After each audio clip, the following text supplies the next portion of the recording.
गरीब बूढ़ी पार्वती अपनी झोपड़ी में बैठी सूखी रोटी खा रही थी। रोटी खाने के बाद वो अपने कुत्ते मोती को आवाज लगाती है। मोती, ओ मोती, आज तू भी रोटी खा ले। बूढ़ी अम्मा की आवाज सुनकर मोती भागता हुआ वहां आता है। उसके मुंह में एक छोटी सी पोटली थी जिसे वो उस बूढ़ी पार्वती को दे देता है। अरे अब ये क्या उठा लाया, बस जो मिलता है उसे ही उठा लेता है।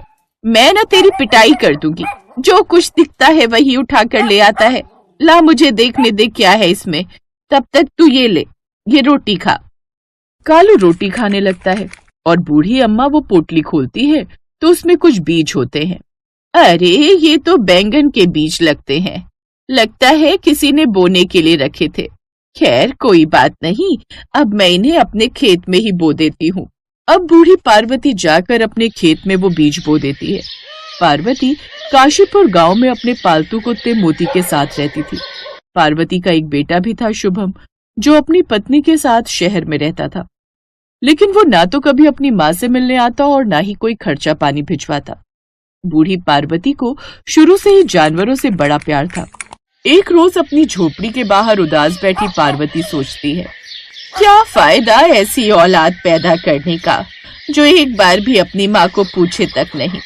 आज ना तो मेरे पास अनाज है और ना ही एक भी फूटी कौड़ी। मोती, तू भी भूखा होगा खाने को, आज मेरे पास कुछ नहीं है। तू और मैं आज पानी पीकर ही पेट भर लेते हैं। बूढ़ी अम्मा खुद भी पानी पीती है और उसे भी पीने को देती है। इसके बाद वो खेत में चली जाती है, जहाँ जाकर वो हैरान रह जाती है। वहां उस खेत में एक बड़ा सा पेड़ लगा हुआ था जिसमें ढेर सारे बैंगन लगे हुए थे। साथ ही पूरे खेत में भी बैंगन ही बैंगन लहरा रहे थे। हे भगवान, ये कैसा करिश्मा है, कल ही तो बीज बोए थे और आज इतने सारे बैंगन लग भी गए, और ये पेड़ पर भी इतने सारे बैंगन, ये तो कोई जादू ही हो गया। फिर बूढ़ी अम्मा उसमें से बैंगन तोड़ने लगती है। वो काफी बैंगन तोड़ लेती है। अब इससे काफी सारी बैंगन की सब्जी बन जाएगी। हाँ, वो बैंगन बूढ़ी पार्वती एक टोकरी में डालकर घर की तरफ लौट रही थी कि तभी वहां से एक सब्जी के ठेले वाला गुजर रहा था। अरे ओ बेटा, मेरे पास ये बैंगन है, क्या तुम इन्हें खरीदोगे? तुम इन्हें बाजार में बेच देना, बदले में मुझे कुछ पैसे दे देना। अम्मा, मैं तो खुद ही सब्जी बेचने निकला हूँ, लेकिन तेरे ये बैंगन काफी चमक मांग रहे हैं। देखने से ही पता चल रहा है बहुत अच्छे होंगे, इसीलिए ये ले, तू 120 रुपए रख और ये सारे बैंगन मुझे दे दे। अच्छा ठीक है, ला दे। अब पार्वती ने पूरे 120 रुपए में वो बैंगन बेच दिए और एक बैंगन अपने लिए रख लिया। उन बैंगनों को बेचकर जो उसे पैसे मिले उससे वो आटा खरीद कर ले आई। फिर शाम को घर आकर, आज तो हमारे यहाँ भी मोती बैंगन की सब्जी और रोटी बनेगी। बड़े दिनों बाद, कितने समय से हमने सब्जी नहीं खाई। पार्वती अपने और मोती के लिए बैंगन का भरता और रोटी बनाती है। फिर दोनों बड़े मजे से रोटी खाते हैं। अगले दिन पार्वती फिर से खेत जाती है तो फिर से ढेर सारे बैंगन लगे देख बड़ी खुश होती है। ये तो सचमुच कोई जादुई बैंगन लगते हैं जो खत्म ही नहीं हो रहे। ऐसा लगता है कल जितने बैंगन तोड़े थे आज फिर से उतने ही हो गए। अब वो और बैंगन तोड़ कर लाती और फिर से वहां से गुजर रहे उस सब्जी वाले को बेच देती है। ले बेटा, आज और बैंगन खरीदेगा? यार, ये बुढ़िया तो रोज पीछे ही पड़ गई है, लेकिन कुछ भी कहो, बैंगन तो इसके काफी अच्छे थे। कल ठेले पर रखते सब बिक गए थे। अच्छा अम्मा, मैं खरीद तो लूंगा, लेकिन ज्यादा भाव नहीं दूंगा। जो मंडी में चलता है उससे आधे भाव में बेचोगी तो बताओ। अब मैं बूढ़ी कहाँ दूर दूर जाकर ये सब्जी बेचूं, इसलिए तुझे जो भी दाम देने हैं दे दे। ठीक है, तो फिर ये लो 50 रुपए। पहले तो वो चुप हो जाती है, फिर उन पैसों को अपने सर पर छुआ कर उस सब्जी वाले से कहती है, तेरा बहुत बहुत शुक्रिया बेटा। हाँ ठीक है ठीक है। वो सब्जी वाला श्यामू बड़ा ही लालची था। वो बूढ़ी अम्मा के बैंगन को तोल में भी कम बताता, साथ ही भाव भी कम देता, लेकिन वो बूढ़ी अम्मा इतने में भी खुश थी। जो भी हो, लेकिन इन बैंगनों की वजह से कम मेरे घर में दाल रोटी तो आने लगी है। दूसरी तरफ उन बैंगन को ठेले पर रखते ही उस सब्जी वाले के सारे बैंगन तो बिक ही जाते, साथ ही साथ उसकी बाकी सब्जियां भी बिक जाती हैं। लालची श्यामू की सारी सब्जियां घंटे भर में ही बिक गई और वो खुशी खुशी अपने घर लौट आया। वैसे कुछ भी कहो, उस बुढ़िया के ये कोई जादुई बैंगन है, तभी तो ठेले पर रखते ही मेरी सारी सब्जियां बिक जाती हैं। नहीं तो पहले तो सुबह से शाम तक मुश्किल से 1-2 ग्राहक ही आते थे। खैर मुझे क्या, मेरा तो मुनाफा ही मुनाफा है। बुढ़िया को इसके आधे से आधे पैसे देता हूँ, फिर भी कुछ नहीं कहती। उधर शाम को बूढ़ी पार्वती अपने लिए और मोती के लिए बैंगन के पराठे बनाती है, जिससे वो दोनों खुशी खुशी खाते हैं। उधर शाम को सब्जी वाला घर पर अपनी पत्नी से, उस बुढ़िया के बैंगन में जरूर कोई बात है, तभी तो देखते ही देखते बिक जाते हैं। रमा, अब मैं सोच रहा हूँ क्यों ना मैं खुद ही जाकर उसके खेत से सारे बैंगन चुरा लूं, फिर उससे जो भी लाभ होगा वो सीधे सीधे मुझे ही होगा। ठीक कहते हो जी, फिर उस बुढ़िया को वो पैसे भी नहीं देने होंगे। रात को श्यामू पार्वती के खेत में जाता है, जहाँ काफी चमकदार ढेर सारे बैंगन लगे हुए थे। इस बुढ़िया ने बड़े ही अच्छे बीज लगाए हैं। अभी तक 2 बोरी भर चुका हूँ, फिर भी कितने सारे बैंगन अभी बाकी हैं। 2 बोरी और भर लेता हूँ। 4 बोरी बैंगन भरकर श्यामू अपने घर आ जाता है और उन बैंगनों को घर में रख लेता है। फिर अगली सुबह, क्यों रे मोती, रात भर इतना क्यों भौंक रहा था? मुझे ठीक से सोने भी नहीं दिया। शायद तुझे भूख लगी होगी। रुक, मैं जल्दी से तेरे और अपने लिए रोटी बना देती हूँ। फिर मुझे खेत जाकर वो बैंगन भी तोड़ने हैं। सब्जी वाला आता ही होगा। पार्वती जल्दी से दोनों के लिए खाना बनाती है। खाना खाने के बाद वो बैंगन के खेत में जाती है, जहाँ पहले से ढेर सारे बैंगन तोड़कर रखे हुए थे। अरे, इतने सारे बैंगन किसने यहाँ तोड़कर रख दिए? अब इतने सारे बैंगन तो वो सब्जी वाला भी नहीं लेगा। एक काम करती हूँ, इन बैंगन को सड़क किनारे रख लेती हूँ, कोई ना कोई तो खरीद ही लेगा। अब बूढ़ी अम्मा वो बैंगन लेकर सड़क किनारे उन्हें बेचने के लिए बैठ जाती है। उधर सब्जी वाला जब वो बैंगन ठेले पर रखने के लिए निकालता है, तो उस बोरी के अंदर भरे हुए सभी बैंगन सांप में बदल गए थे और बाकी सभी बोरियां खाली थीं। इतने सारे सांप को देखकर वो डर के मारे यहाँ से वहाँ भागने लगा। बचाओ, ये सांप! मैंने तो बैंगन रखे थे, लेकिन ये सांप कैसे बन गए? कहीं उस बूढ़ी अम्मा ने कोई जादू तो नहीं कर दिया? वो भागता हुआ बूढ़ी अम्मा के पास जाता है। उधर बूढ़ी अम्मा के पास एक बड़ी सी गाड़ी आकर रुकती है, जिसमें से एक आदमी उसके ताजे बैंगन देखकर खुश हो जाता है और 5 किलो बैंगन 50 रुपए किलो के हिसाब से लेता है। इसके बाद उसके पास और भी ढेर सारे ग्राहक आते हैं, जिससे उनकी अच्छी खासी कमाई होती है। वो सब्जी वाला आकर उससे माफी मांगता है और उसे सारी बात बताता है। क्या? इसका मतलब जो सारे बैंगन तुमने बोरी में भर कर रखे थे, वो सब अपने आप खेत में आ गए और तुम्हारे घर में सांप आ गए? इसका मतलब ये कोई जादुई बैंगन है। उस दिन के बाद वो बूढ़ी अम्मा अपने जादुई बैंगन खुद ही बेचने लगी, जिससे उनकी अच्छी खासी कमाई होने लगी। अब वो काफी अमीर बन गई और अब उन्होंने खुद का बड़ा सा पक्का घर बनवा लिया।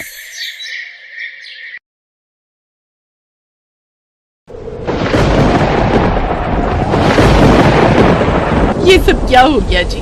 कुछ नहीं बचा, न खेत बचे न घर। अब हम क्या करेंगे? पता नहीं राधा, हमारी किस्मत में क्या लिखा है। खेत में फसल का एक दाना नहीं बचा। खेत, घर में रखी सारी उपज और बीज भी बह गए। पता नहीं अब कैसे गुजारा होगा हमारा। रामपुर गांव के हर घर की फिलहाल यही कहानी थी। 4 दिनों तक लगातार बारिश ने सब कुछ बर्बाद कर दिया। पूरे इलाके में बाढ़ आई हुई। राम के खेत में खड़ी मजर बाढ़ में बह गई। हर तरफ तबाही का मंजर था। किसी को कुछ समझ नहीं आ रहा था कि अब वो क्या खाएंगे और कैसे जिएंगे। अन्न के बिना पूरा दिन बीत गया। फिर पूरे 2 दिन बाद पानी जब कुछ कम हुआ, तो सरकार के कुछ लोग थोड़ा थोड़ा अनाज गांव के सभी परिवारों को दे गए। राधा ने उसी अनाज से एक पतीले में खिचड़ी बनाई और फिर जैसे ही राम और राधा उस खिचड़ी को खाने बैठे, ठीक उसी वक्त, बेटा, कोई है क्या? 2 दिनों से भूखा हूँ बेटा, कुछ खाने को मिलेगा क्या? बाबा, आप कहाँ से आए? बेटा, मैं तो 3-4 दिन पहले बस यहाँ से गुजर रहा था, तभी जोर की बारिश शुरू हो गई। बारिश से बचने के लिए मैं पास वाले मंदिर में रुक गया, लेकिन बारिश बढ़ती ही चली गई और मैं वहीं पर फंस गया। अब पानी कम हुआ तो बाहर निकल पाया। अब वो मैं बोल रहा था कि कुछ खाने को है क्या बेटा? एक तो वैसे ही अनाज कम है, इतनी सी खिचड़ी बनी है बस, इसमें से अब बाबा को कैसे खिलाएं? कोई बात नहीं, भगवान सब व्यवस्था करेगा। बाबा, आप अंदर आइए। बेटा, अगर कोई बात है तो जाने दो, मैं कहीं और जाकर। ना बाबा, कोई बात नहीं, ये मेरी पत्नी राधा है, इसने खिचड़ी बनाई है, तो बस ये कह रही है कि आपको खिलाने के लिए हमारे पास अच्छा भोजन भी नहीं है। अरे कोई बात नहीं बच्चों, भूखे के लिए तो खिचड़ी भी पालक पनीर के समान है। ऐसी बात है तो आपका स्वागत है। आइए बाबा, जो हम खाएंगे वही आप भी खा लीजिए। राधा और राम के पास इतनी भी खिचड़ी नहीं थी कि वो दोनों भी पेट भरकर खा पाए। ऊपर से साधु बाबा के आने से तीनों मुश्किल से खिचड़ी के 3-4 निवाले ही खा पाए। खाना खाने के बाद राधा बर्तन धोने के लिए अंदर चली गई और राम साधु के हाथ धुलवाने के लिए पानी लेने अंदर आ गया। फिर जब राम पानी लेकर वापस आया तो साधु बाबा उसे कहीं नहीं दिखे। अरे लगता है बाबा चले गए। लेकिन वो क्या है? राम की नजर उस जगह पर थी जहां वो साधु बाबा कुछ देर पहले बैठकर खिचड़ी खा रहे थे। अब साधु बाबा तो वहां पर नहीं थे, लेकिन उनकी जगह वहां पर एक अंगूठी रखी हुई थी जो काफी ज्यादा चमक रही थी। राधा, राधा जल्दी आओ, ये देखो वो साधु बाबा अपनी अंगूठी यहीं भूल गए। हैं? अंगूठी भूल गए? अंगूठी भला कौन भूलता है? शायद उन्होंने हाथ धोने के लिए अंगूठी निकाली हो और फिर पहनना भूल गए हो। तुम रुको, मैं देखकर आता हूँ, वो अभी ज्यादा दूर नहीं गए होंगे। राम ने साधु की तलाश में पूरा गांव छान मारा, लेकिन उसे वो साधु बाबा कहीं नजर नहीं आए। थक हार कर वो अपने घर वापस आ गया। राधा और राम ने फिर उस अंगूठी को साधु बाबा का उपहार समझकर अपने घर में भगवान की मूर्ति के सामने रख दिया। उधर बाढ़ का पानी भी अब पूरी तरह से उतर गया था, लेकिन पूरे गांव के सामने अब चुनौती ये थी कि खेतों में क्या और कैसे उगाया जाए, क्योंकि पूरे गांव में किसी के पास भी न बीज बचे थे और न ही उन्हें खरीदने के लिए पैसे। गांव में भूखमरी की नौबत आ चुकी थी। फिर एक दिन क्या हुआ? थक गए क्या? हाँ, पूरा दिन भटकता रहा, लेकिन पूरे गांव में किसी के पास एक भी बीज नहीं बचा है। सब कुछ बाढ़ में बह गया और तुम्हारे खाने के लिए भी कुछ इंतजाम नहीं हो पाया है। मुझे भूख नहीं लगी है, अब आप मेरी फिक्र मत करो। 2 दिन से कुछ नहीं खाया है तुमने और कहती हो कि भूख नहीं लगी है। हे भगवान, ये कैसे दिन देखने पड़ रहे हैं मुझे। मैं अपने पति को खिचड़ी तक बनाकर नहीं खिला सकती। खिचड़ी की बात सुनते ही राम का दिमाग ठनका और उसने तपाक से पूछा, क्या कहा तुमने राधा? यही कि अब हमारी किस्मत में खिचड़ी भी नहीं है। हाँ, मुझे अभी याद आया। याद करो, उस दिन हमारे घर एक साधु बाबा आए थे और वो अपनी अंगूठी यहीं पर छोड़ गए थे। हो सकता है कि वो हमारे हालात देखकर जानबूझकर उसे यहाँ छोड़ गए हो। जल्दी करो, वो अंगूठी लेकर आओ, हम उसे बेचकर कुछ और दिन खाना खा सकते हैं। पर वो तो बाबा की अमानत है ना? जो भी हो राधा, अपने जीते जी मैं तुम्हें भूखा नहीं देख सकता। राम के कहने पर राधा उस अंगूठी को ले आई। राम ने उस अंगूठी को ध्यान से देखा और फिर उसका चेहरा उतर गया। क्या हुआ जी? अरे राधा, ये तो पीतल की अंगूठी है, इसका क्या मोल मिलेगा? कुछ भी नहीं। राम उस अंगूठी को जमीन पर गुस्से से फेंकने ही वाला था कि तभी उसे कुछ नजर आया और फिर वो अंगूठी को ध्यान से देखने लगा। राधा देखो जरा, इस अंगूठी का नग कुछ अजीब नहीं लग रहा? हाँ जी, ये तो एक बीज जैसा लग रहा है।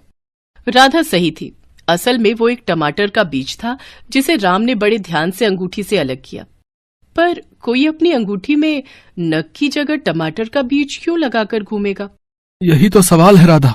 जरा सोचो, जब हमारे घर में कुछ खाने को नहीं था तभी एक साधु हमारे पास आते हैं और ये बीज यहाँ छोड़कर चले जाते हैं। कुछ तो बात है राधा। दोनों ने उस बीज को नमन किया और फिर पूरी श्रद्धा के साथ उसे अपने घर के एक गमले में गाड़ दिया। राधा और राम को लगा कि कुछ दिन बाद उस बीज में से टमाटर का पौधा निकल आएगा, जिनसे वो कुछ वक्त बाद कुछ और बीज बना पाएंगे। और इसी सोच के साथ वो दोनों वहां से चले गए। उन्हें इस बात का बिल्कुल अंदाजा नहीं था कि उनके साथ क्या चमत्कार होने वाला था। अगले दिन जब राम और राधा सोकर उठे तो ये देखकर चौंक गए कि जिस गमले में बस एक दिन पहले ही उन्होंने टमाटर का बीज बोया था, वहां अब एक मजबूत पौधा खड़ा था। सिर्फ इतना ही नहीं, इस पर कई सारे लाल लाल टमाटर भी उगाए थे। हे भगवान, ये कैसे संभव है? इतनी जल्दी भूल गए? ये उन साधु बाबा का चमत्कार है जी, और मेरी बनाई खिचड़ी का फल जो इतने सारे टमाटरों के रूप में हमारे सामने है। उस पौधे को साधु बाबा का आशीर्वाद और भगवान का चमत्कार मानकर राम और राधा ने अपने हाथ जोड़ लिए। राम ने उस पौधे से निकले टमाटरों से एक टमाटर तोड़ा और उसमें से ढेर सारे बीज निकालकर अपने खेत में बो दिए, जबकि राधा ने बाकी टमाटरों की बढ़िया चटनी बनाई। कई दिन बाद दोनों पति पत्नी ने खुशी खुशी और भरपेट खाना खाया। अब दोनों को अगले दिन का इंतजार था और जैसे ही सुबह हुई वो दोनों भागकर अपने खेत में गए। वहां उन्होंने देखा कि पूरा का पूरा खेत टमाटरों से भरा पड़ा था। इतने सारे टमाटर देखकर दोनों खुशी से उछल पड़े। तभी वहां गांव के सरपंच आ गए। अरे भाई राम, अरे ये चमत्कार कैसे हुआ भाई? कल तक तो तुम्हारा खेत भी हम सबके खेतों की तरह ही वीरान पड़ा था, फिर ये टमाटर की फसल एक ही दिन में कैसे उग गए भाई? ये जादुई टमाटर है सरपंच जी, अब आप बिल्कुल चिंता मत करिए, अब हमारे गांव में कोई भी भूखा नहीं रहेगा। सचमुच? पर पहले बताओ तो सही, ये चमत्कार आखिर हुआ कैसे? राम ने गांव के सरपंच को कुछ नहीं बताया, बस मुस्कुराकर अपने खेत की तरफ बढ़ गए। उसने अपने खेत के लाल लाल जादुई टमाटर पूरे गांव में बांटे और सभी ने उन टमाटरों के बीजों को अपने अपने खेतों में बोया। कुछ ही दिनों में गांव का हर खेत लाल जादुई टमाटरों से अटा पड़ा था। अब तो ट्रक के ट्रक गांव आते और यहाँ के खास टमाटरों के बदले गांव के किसानों को बढ़िया दाम देकर जाते। कुछ ही दिनों में पूरे गांव की तस्वीर बदल गई। राधा और राम की भी काया पलट हो चुकी थी, लेकिन इन सब के बावजूद उन दोनों ने दूसरों की मदद करना नहीं छोड़ा। एक बार मीरपुर नाम के एक गांव में रमेश अपनी बेटी के साथ रहता था। वह बहुत गरीब था। वह मोची का काम करके जैसे तैसे गुजारा कर रहा था। एक दिन बहुत बारिश हो रही थी। रास्ते में पैर फिसलने के कारण वह गिर गया और उसका एक पैर टूट गया। घर आकर, बेटी मीना, कहाँ हो तुम? मेरी मदद करो। मीना अपने पिता की आवाज सुनकर भाग कर आती है और उन्हें देखकर रोने लगती है और कहती है, पिताजी, आपको इतनी चोट कैसे लग गई?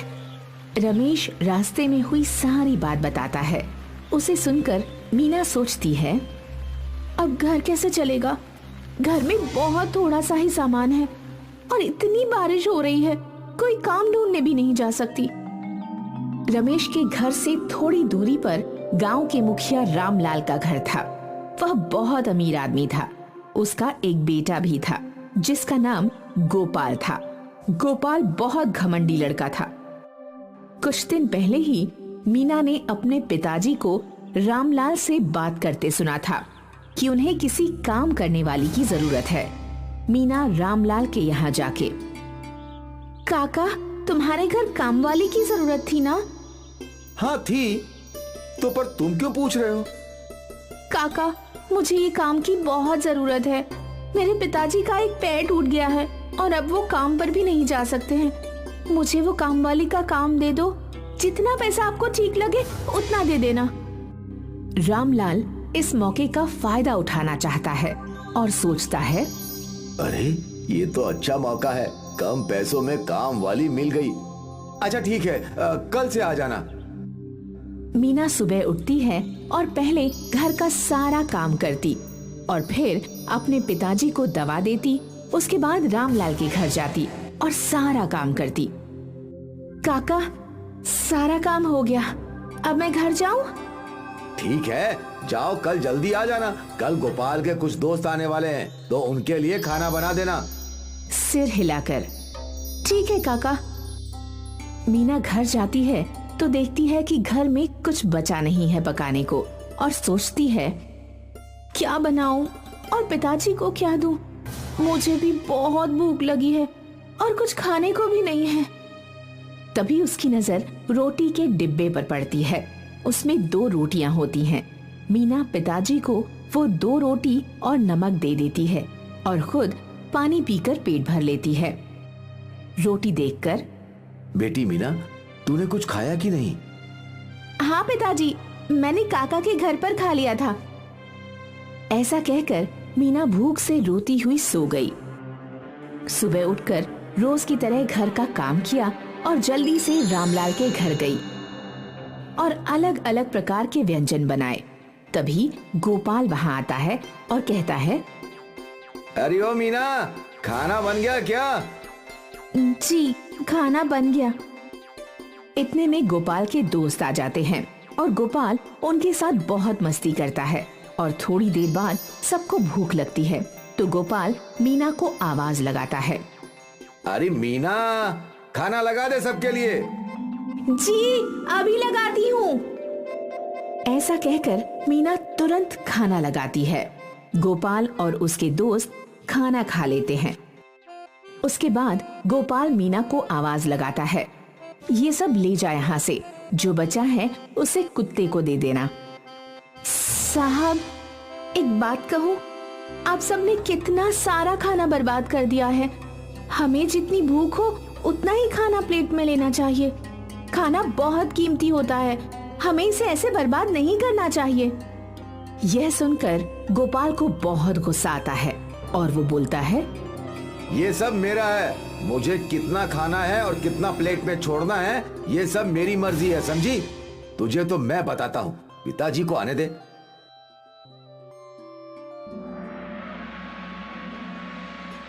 काका, क्या ये बचा हुआ खाना मैं ले लूं? वैसे भी कल इसे कूड़े में ही फेंकना है। ठीक है। अगली सुबह मीना आती है और काम करके बचा हुआ खाना लेकर जा रही होती है। तभी ये तुम्हारे हाथ में क्या है? बेटा कुछ नहीं, बचा हुआ खाना है जो हम कूड़े में फेंक देते हैं। कुछ दिन बाद मीना रामलाल से अपनी तनख्वाह मांगती है। वहाँ खड़ा गोपाल कहता है, कौन सी तनख्वाह? तुम तो रोज यहाँ से इतना सारा खाना ले जाती हो, तो पैसे किस बात के? साहब, वो खाना तो वैसे भी कूड़े में फेंक देते आप। अगर उससे किसी की भूख मिटती है तो भगवान आपका भला करेगा। पिताजी देखो कैसे बहस कर रही है। जिस दिन मेरे दोस्त आए थे उस दिन भी ये ऐसे ही बहस कर रही थी। पिताजी ना जाने खाने के साथ और क्या क्या ले जाती होगी। ये सब सुनकर रामलाल मीना को बिना तनख्वाह दिए काम से निकाल देता है और मीना रोते हुए वहाँ से चली जाती है। बड़ी आई थी मुझे समझाने, अब पता चलेगा जब भूखे सोना पड़ेगा। मीना सड़क के किनारे बैठकर रोने लगती है। तभी उसकी अध्यापिका वहाँ से गुजर रही होती है। उसे ऐसी हालत में देखकर अध्यापिका मीना से, बेटी मीना, ये तुमने क्या हाल बना रखा है और तुम स्कूल क्यों नहीं आ रही हो? मीना रोते हुए सारी बात अध्यापिका को बताती है। मीना पढ़ने में बहुत अच्छी थी, इसलिए अध्यापिका उसे कहती है, तुम मेरे साथ स्कूल चलो, तुम मेरे घर में काम कर लेना और मैं तुम्हारा एडमिशन सरकारी स्कूल में करवा देती हूँ। वहाँ तुम मुफ्त में शिक्षा ले सकती हो।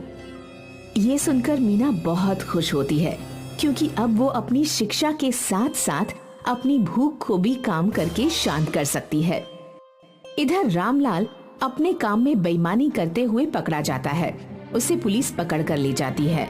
पुलिस उसकी सारी जमीन और घर अपने कब्जे में कर लेती है। अब गोपाल बिल्कुल अकेला हो जाता है। उसके पास कुछ खाने को नहीं होता। उसे बहुत भूख लगी होती है। वह पड़ोसी के पास जाकर, मुझे बहुत भूख लगी है, अगर कुछ खाने को है तो दे दे। कोई उसे खाने को नहीं देता और उसे भगा देते हैं। वहीं से गुजर रही मीना ये सब देखती है और गोपाल को अपने साथ ले जाती है और उसके घर जो रूखा सूखा होता है वो गोपाल को खाने को देती है। भूखा गोपाल जल्दी जल्दी सब खा लेता है। मैंने तुम्हारे साथ इतना गलत किया, फिर भी तुम मुझे अपने साथ अपने घर लाई और खाना भी खिलाया। मुझे माफ कर दो मीना। मैंने तुम्हें माफ किया। मैंने तुम्हें खाना इसलिए खिलाया क्योंकि मैं जानती हूँ कि भूख क्या होती है। अमीर हो या गरीब, सबकी भूख एक जैसी ही होती है। ये सुनकर गोपाल दोबारा माफी मांगता है और उस दिन के बाद से गोपाल मीना को अपनी बहन बना लेता है और वो खुशी खुशी रहने लगते हैं।